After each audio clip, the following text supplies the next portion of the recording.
días, jóvenes estudiantes, participantes de este precioso instituto.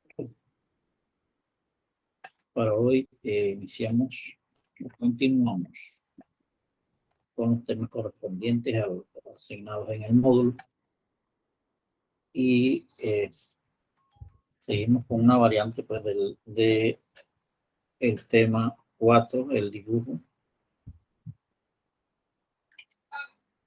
Dice aquí que usted va a recibir una propuesta que va a aceptar. Una variante del tema el dibujo y la pintura. Cuando vemos pues los tipos de dibujo,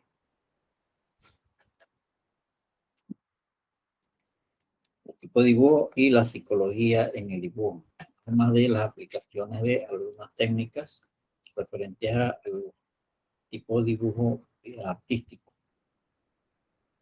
En los tipos de dibujos es la disciplina del trazado delineado de cualquier tipo de figura a la cual puede ser abstracta o de representante o que representa algún objeto real, algo que ya hemos observado, que estemos reproduciendo, observando de algún objeto real, algo que tenemos en nuestro entorno, en nuestra vista, que estemos encuadrando, que estemos tratando de enfocar, tratando de captar los diferentes factores o elementos de este objeto. En el caso de la forma, la expresión gráfica, los detalles, la textura, el tamaño, la posición, el color y todos estos elementos, ¿verdad? Que se toman en cuenta al observar un objeto. Se llama dibujo artístico aquel que tiene un propósito puramente estético, es decir, que su propósito fundamental es el transmitir una idea o sentimiento, donde surge del mundo subjetivo del autor y el observador. En el caso del dibujo es la representación gráfica de lo que vemos, percibimos, recordamos o imaginamos. En el dibujo lineal, como otro tipo de dibujo, es la representación de algo, ya sea real, imaginario, utilizando distintas técnicas para plasmarlo. Las características principales del dibujo es que se realiza con trazos o un delineado y no tiene un color ni una valoración tonal. Es decir, no está sombreado. El dibujo lineal podría ser sugerido o bien detallado, pero no posee el efecto del volumen. En el caso del dibujo lineal no es más que pues, el contorno de la forma, el contorno del objeto, el contorno de la figura, en forma lineal, ¿verdad? En forma sin describir, sin agregar valoración del color, sin agregar detalles, sin agregar texturas, volumen o forma a este entorno que ha desarrollado ahí mediante el dibujo lineal, ¿verdad? No es más que el trazado de línea en una forma en diferentes direcciones, logrando la forma real de un objeto o de algo de la imaginación. En la parte de la psicología del dibujo artístico, el dibujante artístico dibuja aquello que no puede expresar con palabras. Por decirlo así, teletransporta la imaginación y el pensamiento a un lienzo que puede ser de papel u otro material. Todos los trazos hechos sobre el lienzo en conjunto representan la idea del dibujante, la cual alcanza bastante aceptación. Así todo el delineado fue trazado con técnicas, solturas y originalidad. Dicho delineado, todo el delineado que se hace de un dibujo implica saber manejar tanto el instrumento de trazo con que se está trabajando con un trazo que se pretende realizar, pues un buen dibujo se caracteriza por sus trazos seguros y sueltos. No existe un procedimiento establecido para aprender a dibujar. Cada dibujante perfecciona sus dibujos a su forma de pensar, pero cabe destacar que el arte de dibujar a mano alzada solo se consigue dominando con práctica y dedicación. No es más que la práctica, la dedicación, la secuencia con que se ve, aplicando el trazo, la imaginación, la forma, las habilidades, creando nuevas ideas, ¿verdad? Poniendo a desarrollar nuestra mente, nuestra imaginación, en crear nuevas formas, nuevos estilos.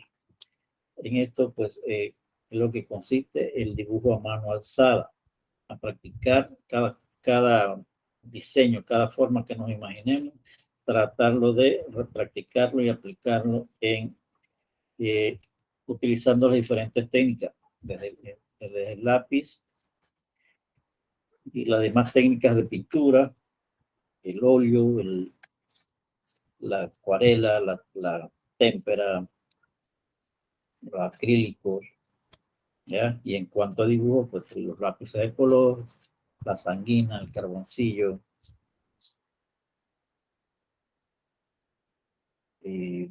lápices pastel, los crayolas. Todas estas como forma de expresar, representar los tipos de dibujo. En este caso, el dibujo artístico. Dentro del campo del dibujo artístico, algunos críticos dividen a los dibujantes en dos grupos: aquellos que solamente copian un dibujo o modelo ya existente, los cuales hacen uso de su capacidad de observación y motricidad para copiar la imagen tal y cual como la observan. Y es aquello y el otro grupo son aquellos que dibujan a partir de su capacidad imaginativa y creadora, los cuales desarrollan una alta relación entre cerebro y la mano para poder plasmar las imágenes que conciben en la mente. El grupo de los que dibujan con capacidad imaginativa son considerados como el de los verdaderos dibujantes. Aquel que dibuja creativamente, imaginariamente, es el que se reconoce como verdaderos dibujantes, ya que abarcan famosos personajes de la historia y aquellos que crean famosos personajes animados, mundos irreales, paisajes y seres de fantasía, incluso artefactos que podrían ser útiles en la vida real, aunque también son los más criticados y señalados, a diferencia del primer grupo de dibujantes, que es bien aceptado, sobre todo aquellos dedicados al dibujo del retrato y paisajista. Son dos tipos de dos grupos de dibujantes, aquellos que principalmente pues se dedican al dibujo onírico, al dibujo de la imaginación, dibujo creativo, representando diferentes temáticas, diferentes modelos o diferentes tipos. En el caso de personajes de historia, dibujo o personajes animados y reales paisajes, seres de fantasía, incluso artefactos, lo transmites en ser útiles de vida real, aunque también se señala al grupo de dibujantes que solamente observan y copian, que siempre están en el proceso de dibujar y copiar, o copiar y dibujar algo ya existente, ¿verdad? No desarrollan esa habilidad creativa, imaginativa, de poder dibujar formas nuevas, formas diferentes, ante las distintas actividades que se pueden desarrollar en el dibujo. Bien, vamos a compartir algo.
Los tipos de dibujo.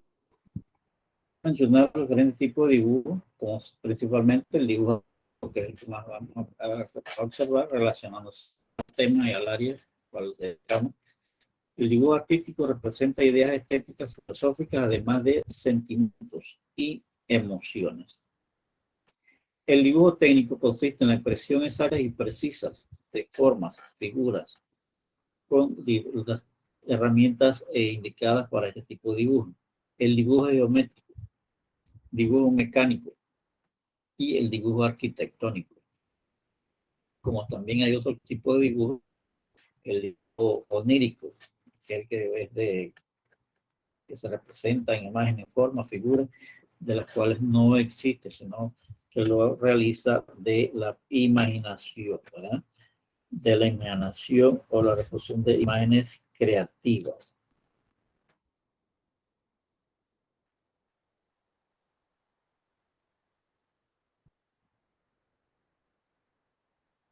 ¿Cuáles son los diferentes tipos de dibujo? En los tipos de dibujo artístico, en un dibujo artístico simple, el mejor tipo de dibujo para empezar a dibujar es el retrato. El retrato es una forma artística que dibuja detalladamente los rasgos físicos de una persona.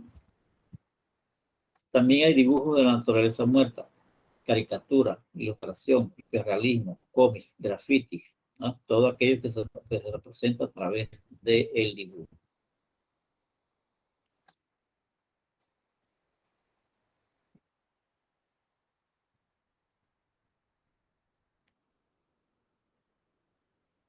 Bien. En cuanto al dibujo artístico, existen diferentes tipos de dibujo, como el dibujo artístico, que representa ideas estéticas, filosóficas, además de sentimientos, emociones. A la hora de realizar sus dibujos, el artista representa la percepción de la realidad desde su subjetividad. En cuanto al dibujo técnico, consiste en representar expresiones exactas, precisas. Se lo considera el lenguaje técnico universal, mientras que el artístico se requieren actitudes personales y naturales. En el dibujo técnico se necesita ciertos aprendizajes y conocimientos técnicos. En el dibujo geométrico se representa por medio de gráficos planos y se utilizan para desarrollar en los alumnos el manejo rápido y el dominio de las manos para dibujar sobre planos. Dibujo mecánico. El dibujo mecánico se utiliza a la hora de representar piezas de máquinas, motos, aviones, helicópteros, grúas o maquinarias industriales. Si en el plano se representa alguna parte de las máquinas mencionadas, se trata de un plano de pieza. Si en el plano representa a una maquinaria en su totalidad, con más piezas que la componen, se conocen bajo como los planos de conjuntos. Si se indica cómo deben colocarse las distintas piezas para el armado de un todo, se trata de un plano de montaje.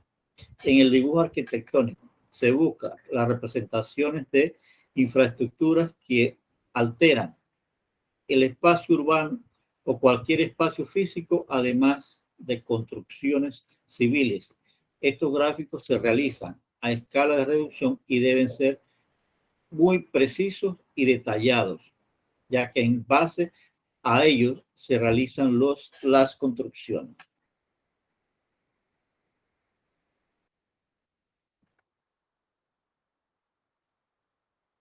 Segundo.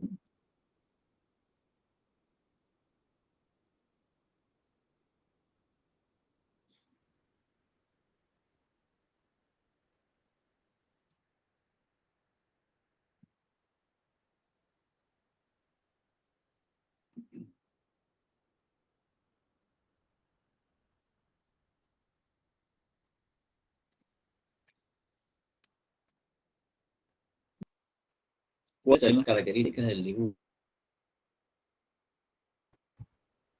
El dibujo tiene diversas características. Entre de un dibujante artístico puede citarse los componentes del siguiente proceso. Apunte, es el equilibrio, es el dibujo rápido que se usa para captar y recordar las características de lo que se va a dibujar.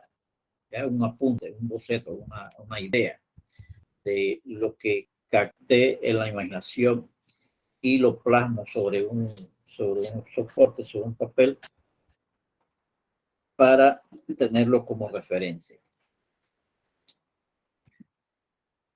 En el caso del boceto, el encajado.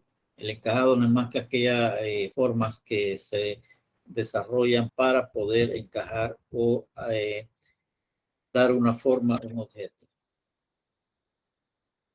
Las líneas, todas aquellas líneas que utilizamos para crear las direcciones, la forma de la figura del objeto. Valorización. La valorización, toda la técnica que apliquemos para crear pues en el objeto o la figura el volumen y la forma. Color. Color, aquellos diferentes técnicas, colores que le aplicamos sobre una figura, sobre un objeto para lograr la forma real o natural de la figura. Y las diferentes correcciones en detalles que se puedan dar. Dibujo a mano alzada, las diferentes formas que se puedan lograr en el dibujo a mano alzada. Y la otra parte de esto.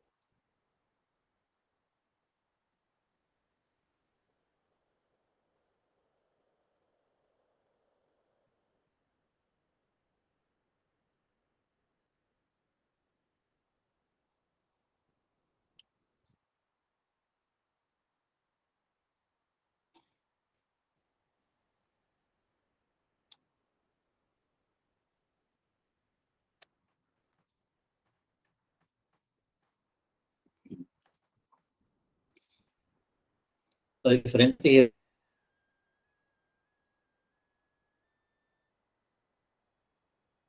formas que podemos lograr en los tipos de dibujos. Dibujos abstractos, dibujos geométricos, dibujos técnicos, dibujos creativos, dibujos isométricos, dibujos artísticos.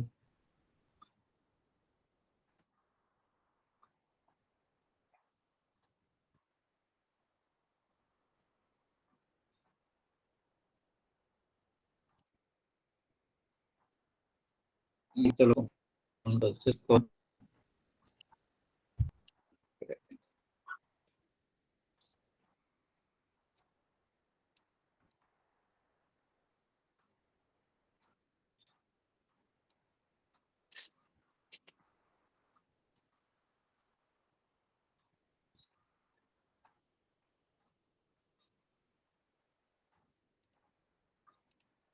además del dibujo, también cada dibujo necesita también la parte de color. En la parte de color,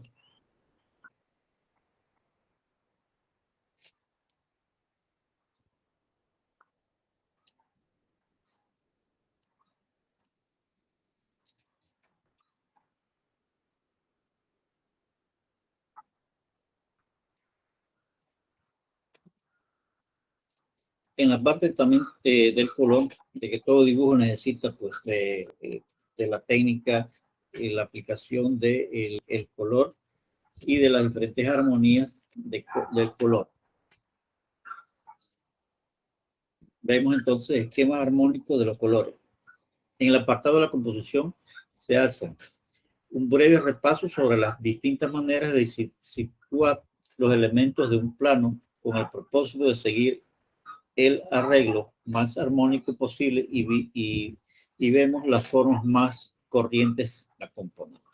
Dibujo de la valoración tonal y la composición son importantes en una de las obras de esquemas cromáticos donde lo que es y no poco.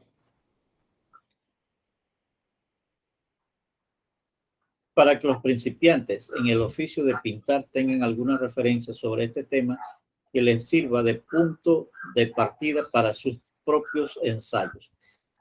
He pensado que sería hacer una revisión a los principales esquemas de color que se puedan aplicar a una obra.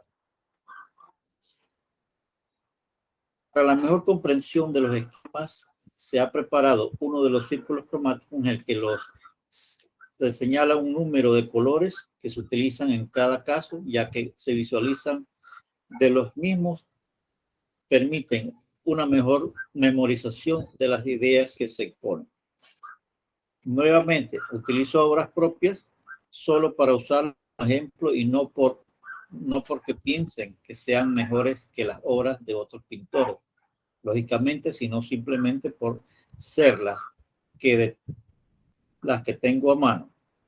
Esquemas monocromos, ya para conocer algo sobre los colores, la clasificación y las aplicaciones.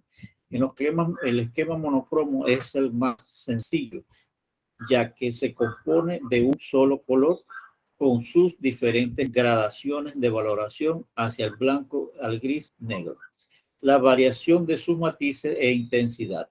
El hecho de ser un esquema monocromo no implica que deba ser monótono. Para evitarlo, se puede acompañar de sutiles toques de complementarios de sus valoraciones frías y cálidas, aunque esto ya suponga una ligera pérdida de su calidad monocromática. En el caso de la cualidad cromática es cuando en un dibujo se aplica la valoración o la degradación de un color, ¿verdad? Un color en sus diferentes tonalidades, diferentes matices. Cuando en la monocromía, pues aplica los altos, los bajos, los medios, las luces, las sombras, utilizando solo un color en sus tonalidades o sus cualidades altas y bajas de ese color, llámese valoraciones, matices, tonos. Por decir así, tomaremos por ejemplo una escala, en el caso, la escala aquí del naranja hacia del rojo hacia al amarillo, ¿verdad? Se va dando una degradación, una valoración, o en el caso del rojo, las escalas altas y bajas de un color, del rojo, en ese caso el rojo. Si es el caso de cálidos o fríos, de fríos, utilizando la tonalidad azul, pues en ese caso todos los tonos altos y bajos azul. En la obra que sirve de ejemplo, se ha utilizado un color intermedio del azul oscuro, tintado con blanco y sombrecido o sombreados con grises y negros, y para el cielo se utilizó sus complementarios. En este caso podemos observar aquí esos tonos azules, se tomó como referencia el tono azul para hacer una obra monocromática, pero se ha utilizado en el caso del cielo, que se observan ahí algunos tonos amarillos, rosados, rojos, ya algunas tonalidades de esas tendencias, es para hacer la armonía complementaria del color. En ese caso, si se ha utilizado los tonos azules, para sus tonos complementarios se utilizan los tonos amarillos, tonos naranjas, tonos rojos, en esas tendencias, ¿verdad?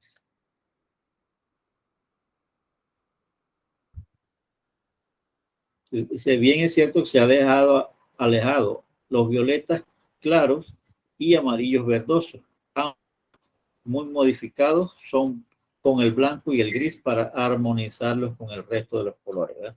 Se da alguna valoración, alguna combinación allí para crear esa armonía más exacta, más perfecta en ese sentido. Esquema de los colores análogos. Los colores análogos, como vemos aquí enumerado, desde el rojo, naranja, naranja, amarillo y amarillo verdoso. En esquema de colores análogos son los colores que juntos y seguidos se encuentran en un cuarto del círculo cromático. Se elige uno de ellos como color dominante de la obra y los demás sirven para ampliar la gama del esquema. Del resultado es parecido al esquema monocromático, pero con mayor variedad. Igual puede ser con la tendencia hacia los colores fríos. Siempre se toma uno como color dominante. De estos 6 tonos, de los 6 tonos, se tomaría uno como un color dominante. Podemos correr hacia acá, enumerando, ¿verdad? Del 1 al 6, 6 tonos, 6 colores. De esos tomaríamos uno como dominante y los demás serían el resultado, o para ampliar la gama de colores en el caso de la variedad monocromática. Los diferentes temáticas, los diferentes ejemplos que se toman en el dibujo, en este caso el bodegón, se utiliza como dominante el siena tostado y todos sus adyacentes, anaranjado, ocre, hasta el naranja, claro, casi todos de ellos oscurecidos para las sombras y tintados para las zonas iluminadas y claras, especialmente los azulejos, ¿verdad? En este caso, esos detalles de luces y sombras que hay por allí en tonos más oscuros, como pueden ver, como indica, se ha utilizado las tonalidades naranja, ¿ya? Tonalidades naranja. Vamos ahí directamente al color naranja, pero esos han sido mezclados, en el caso de los ocres, han sido mezclados también con otros tonos para oscurecer, para crear esos detalles de luces y sombras allí, que puede ser en el caso del naranja con el color complementario. La mezcla del naranja con el color complementario nos da esas tonalidades de neutros, de chocolates, de oscuros, de chocolates tostados, tintados para zonas, como dice, tintados para zonas iluminadas y claras, especialmente los azulejos, ¿verdad? Entonces se crea allí directamente esa mezcla del color más el complementario para crear los efectos de luces y sombras. En los esquemas de colores análogos con complementario, la armonía de colores análogos son hermosas, pero algunas veces pueden ser monótonas. Para evitarlo, se pueden incluir pequeños acentos en áreas reducidas del complementario del color dominante, también llamado color clave. Utilizando una gama parecida de la del bodegón anterior, gama cálida de colores del 1 al 5, se ha complementado con el color verde. En este caso, tenemos la gama de 5 colores cálidos y se complementa con un color frío. En este caso, complementario del rojo sería el verde. Por lo tanto, se ha utilizado una gama de colores cálidos y uno complementario que sea del color frío. En este cuadro, sin demasiadas pretensiones artísticas, se puede comprobar que es un esquema de análogos en las gamas cálidas de y se ha añadido unas hojas verdes para complementar los anaranjados rojizos y granates que combinados entre sí se extienden de una gama muy variada de matices, tonos e intensidades. En este caso, ¿verdad?, con la tendencia aquí monocromática con las tonalidades naranja, con las tonalidades naranjas, y se utiliza el color complementario. Se utiliza acá el complementario de los naranjas rojizos para armonizar esta obra en el caso de los naranjas rojizos o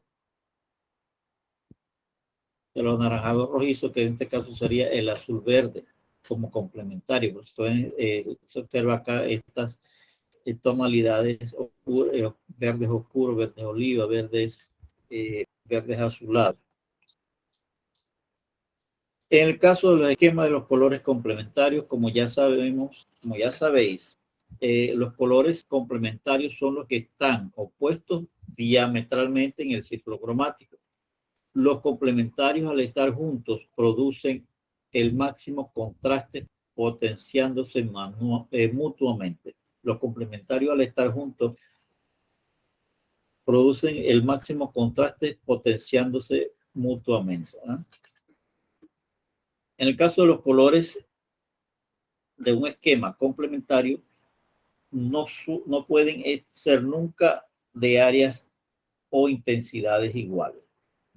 Una extensión grande de rojos debe ser complementada por una pequeña de verde.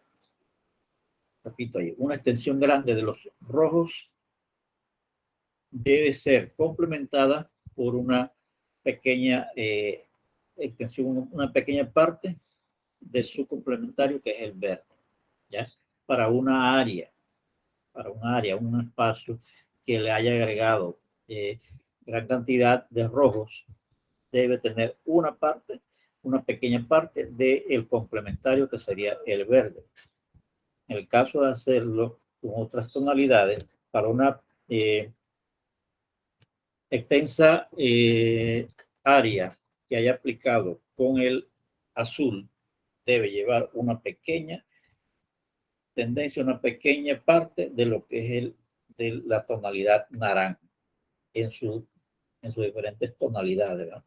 Alguna parte de ello para que haga ese contraste, esa armonía de complementario. En el caso del violeta con el amarillo, igual, cada parte se toma de una gran extensión de un color, debe llevar o debe complementar con su color, en el caso del violeta, el amarillo, una tendencia o una pequeña parte de lo que es el amarillo o tendencia del amarillo, para que tenga esa armonía complementaria. A ver, estamos grabando imágenes, dibujos con el color. En este sencillo cuadrito con tres caras se ha complementado el amarillo, que vira ligeramente al verde, ¿ya?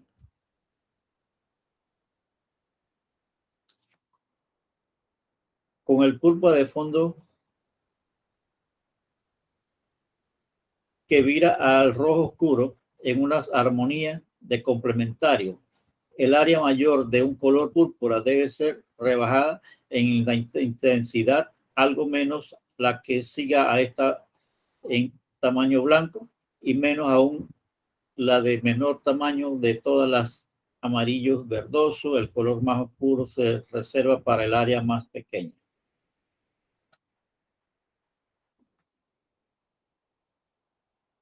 Esquemas de composición, esquema de complementarios adyacentes. En el caso de complementarios adyacentes, el esquema cromático de complementarios adyacentes es una variación del esquema de colores complementarios. Consiste en utilizar un color como principal y en el lugar de su complementario se usa cualquier de los dos colores o los dos adyacentes al complementario. Como se puede ver en el círculo cromático que sigue, el complementario del color secundario verde es el primario rojo y los adyacentes del rojo son los secundarios naranja y violeta. Vamos a verlo acá en el ejemplo.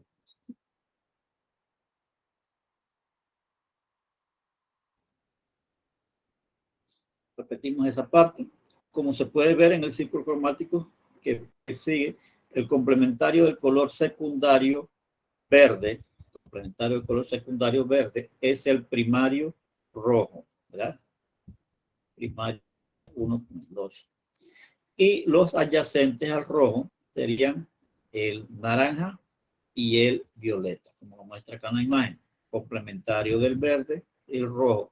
Los adyacentes al rojo serían el violeta y el naranja. Ahora la aplicación de esos colores adyacentes en el bodegón. En mi bodegón de aguacates se ha utilizado el verde para el fondo con matices amarillos y variaciones de tono. Y como complementarios, el naranja. ¿Ya?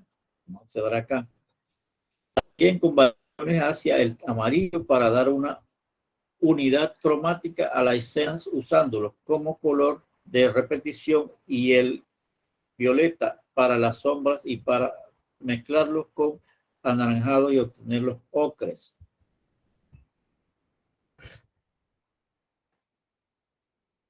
Los ocres que están aplicados acá en la parte de la mesa, todas esas tonalidades de chocolate, tonos amarillos,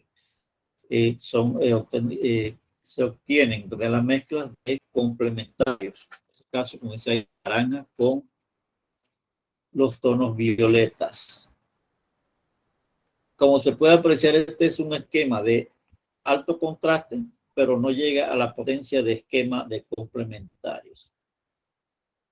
Y podemos observar acá la armonía que hay en los elementos de este bodegón, las tonalidades amarillas, naranjas, tonalidades verdes, la degradación, la valoración y la obtención de otros tonos de tendencias con la mezcla, la combinación de complementarios, en este caso de violeta con naranja. En el caso del esquema de los triádicos, esquemas de triada. En el esquema de tres colores triádicos se usan tres colores que tengan entre sí la misma separación en el círculo cromático. En este esquema suele ser muy armonioso y suave, ya que cuanto más se alejan los colores primarios, menor es el contraste. Tríos armónicos son principalmente cuatro. Los tres primeros serían el rojo, el amarillo y el azul. Tríos armónicos, en este caso los tres primarios. Los tres secundarios, ya ese sería otro grupo de tríos armónicos. El primer grupo de intermedios, rojo, naranja, amarillo, verde y azul, violeta. Sería otro grupo de tríos armónicos. Y el otro grupo de tríos armónicos es el segundo grupo de intermedios, como el amarillo, naranja, azul, verde, rojo, violeta. Vamos a observar acá los tríos armónicos. 1, 2, 3, los 6, que serían los secundarios. El 7, el 8 y el 9, que serían dos cálidos, uno frío. El 10 y 12, que serían uno cálido y dos fríos. La diferencia, ¿verdad? Uno cálido, dos fríos. Dos fríos, uno cálido. O primarios y secundarios. Serán los cuatro grupos de tríos armónicos. En el siguiente bodegón se ha utilizado un esquema simple con el amarillo, el rojo y el azul. ¿Ya? Rojo y azul. Como representa allí, pues no se observa tanto la presencia del azul, pero sí se ha utilizado el azul para crear combinaciones, mezclas y dar otros efectos o tonalidades para luces y sombras, más bien para las sombras.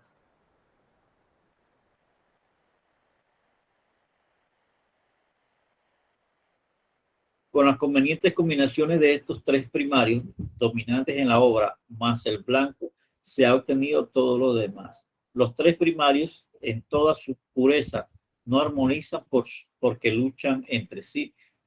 Si, por ejemplo, por ello, él es necesario armonizarlo, entre otras posibilidades, añadiendo a dos de ellos algo de tercero, que en el caso de mi bodegón es el amarillo.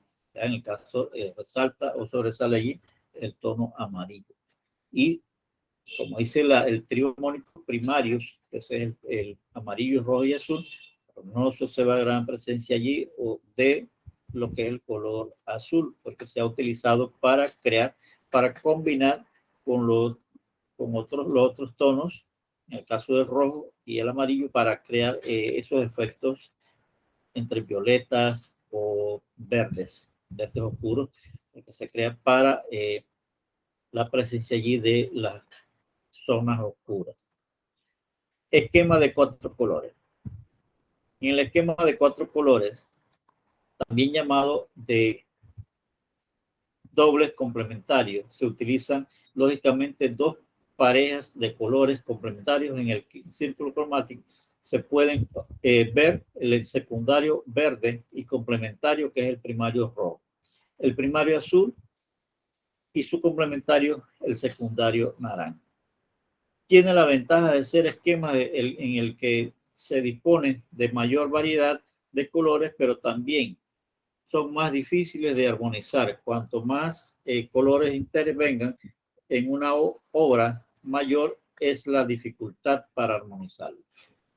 Para superar esta dificultad, lo normal es elegir uno de los cuatro colores como dominante. El más potente suele ser el rojo y sus variaciones de carmines, y usar los demás como contraste o complemento principal. Tenemos este aquí, esquema de cuatro colores, dos primarios y dos secundarios. ¿Ya? Dos primarios y dos secundarios. Otra forma, otro esquema, otro grupo de colores en el cual se puede representar en una obra.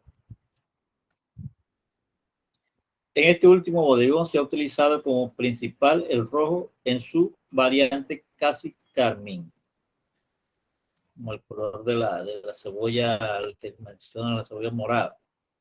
Tiene aquí un rojo vino, un carmín, conocido artísticamente. Es el último bodegón utilizado como principalmente el rojo en su variante casi carmín, complementado con el verde del granito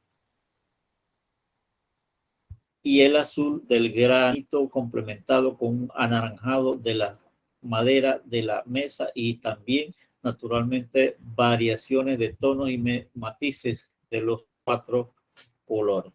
Con la utilización de colores logramos que todos estos efectos, todos estos detalles, esta naturalidad del elemento o del borde.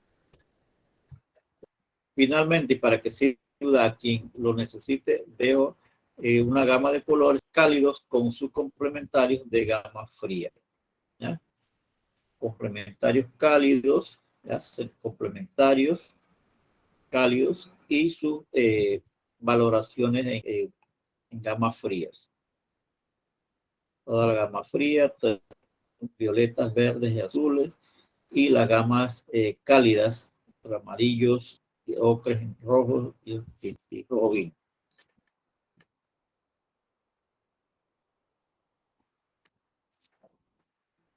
Bien, para complementar todo esto, entramos entonces a la parte de la psicología, del color.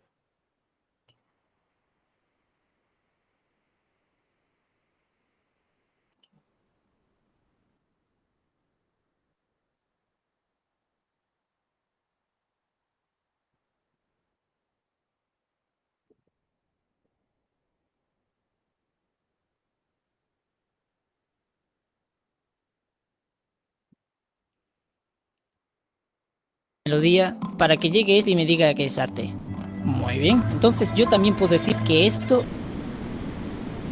y esto, y esto, y esto. Entonces todo lo que siento es arte. Bueno, a ver, pero ¿qué es el arte?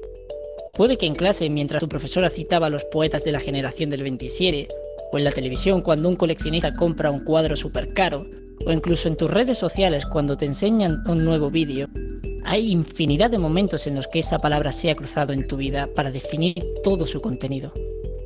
Entonces, ¿qué es el arte? Te animo a que hagas una prueba. Coge tu móvil y dile a tus primeros 5 contactos qué es el arte. Solo hay que ver a los mismos estudiantes. Creer en algo en lo que nadie más cree, pero tú sabes que por algo merece la pena. Cualquier cosa que desees expresarte y comunicarte con los demás. El arte es todo, porque sin el arte... Algo que necesites expresar. Lo que nos mantiene vivos.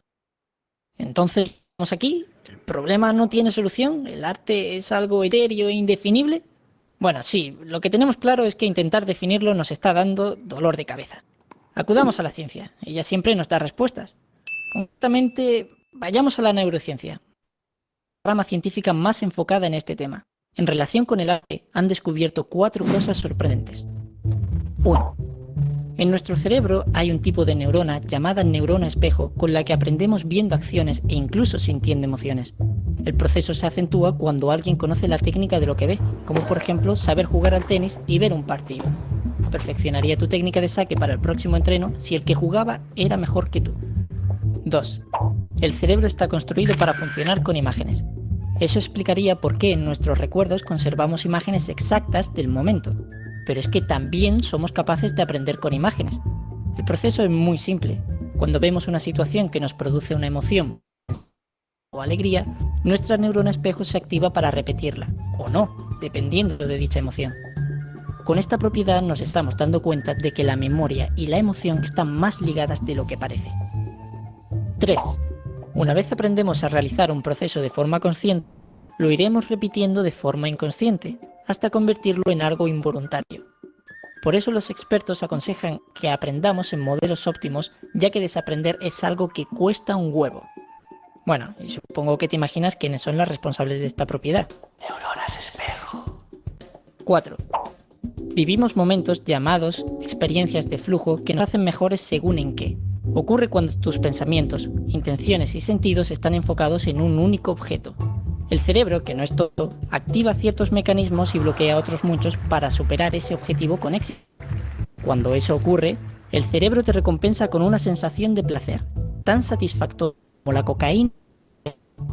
Una sensación que te volverá adicto a la experiencia de flujo y te obligará a ponerte nuevos objetivos para superarlos y conseguir de nuevo esa sensación de placer.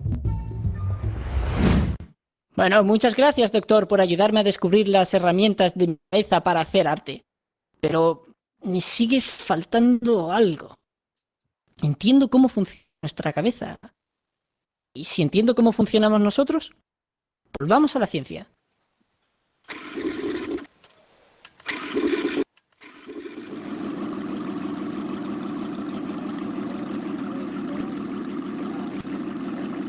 Concretamente, al psicoanálisis. Empecemos por un pesado. Sigmund Freud, el individuo considera su vida como impuesta, pesada, dolorosa por las continuas decepciones al no llegar a ser la persona que desearía. Una de las formas para soportar el tormento sería la búsqueda de placer. El amor es inigualable para ello, aunque también podemos servirnos de la fantasía. En ella, el sujeto ocupa de corregir el fragmento de la realidad que le gustaría vivir según sus deseos. La religión sería el claro ejemplo de cómo funciona. También podemos encontrar placer observando la belleza, ya sea de formas naturales o de creaciones artísticas. Cuidado, porque no es lo mismo ver una creación artística que realizarla, y tiene que ver tipo de persona.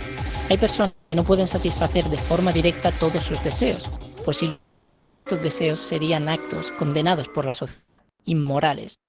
Para mantener el equilibrio, el creador desvía esa energía sexual como el arte o trabajos que sí están aceptados por la sociedad. Pero Melanie Klein declara que el propósito del artista no consistiría únicamente en redireccionar esa energía. Para ella, Lo que intenta es repararse. Klein explica que el distanciamiento físico-emocional materno es tratado por el niño como un trauma. Pausa, amigo. Para los que no lo sepan, trauma es un efecto sorpresa que desvincula al sujeto de su fantasía y lo lleva de forma brusca a la realidad. Para superar el trauma, el pequeño desplaza el amor de su madre a los juguetes que le han ido dando. Otra forma que tiene para superarlo sería el poder de su ilusión, lo que explica que incluso en edad adulta sigamos usando la fantasía para resolver nuestros problemas. Otro psicoanalista que también trató este tema fue Lacan. En sus escritos sopesa que el ser humano es en sí un sujeto de falta, enfermo por naturaleza. Para que me entendáis, aunque intente completarse, el ser siempre tendrá algo que no le llene del todo. Como le falta algo, focaliza su en acceder a esa falta y la simboliza. Esta simbolización es lo que Lacan define como arte. Esta idea no es muy descabellada, la podemos ver en muchas películas como Mejor Imposible o Alien Covenant. Para Lacan, el problema del ser humano es tener un cuerpo que no goza o hace. Dicho de otra forma, hay culto, pero no hay amor. La interpretación se la dejamos a ti. Quizás sea un para recopilar todo lo que hemos visto del arte.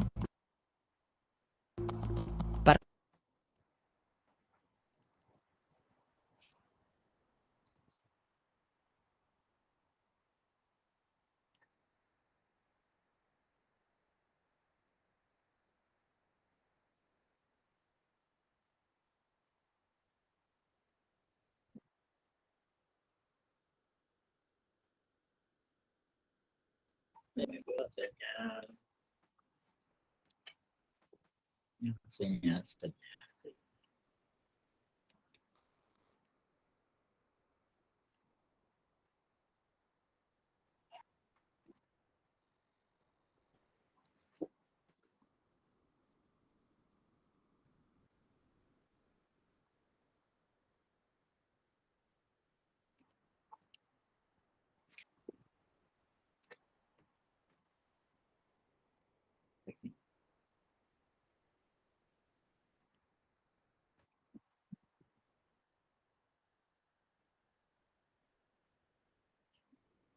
Hasta ahí quedaremos entonces con este tema correspondiente al color, las armonías, las aplicaciones y el arte, la psicología en el arte.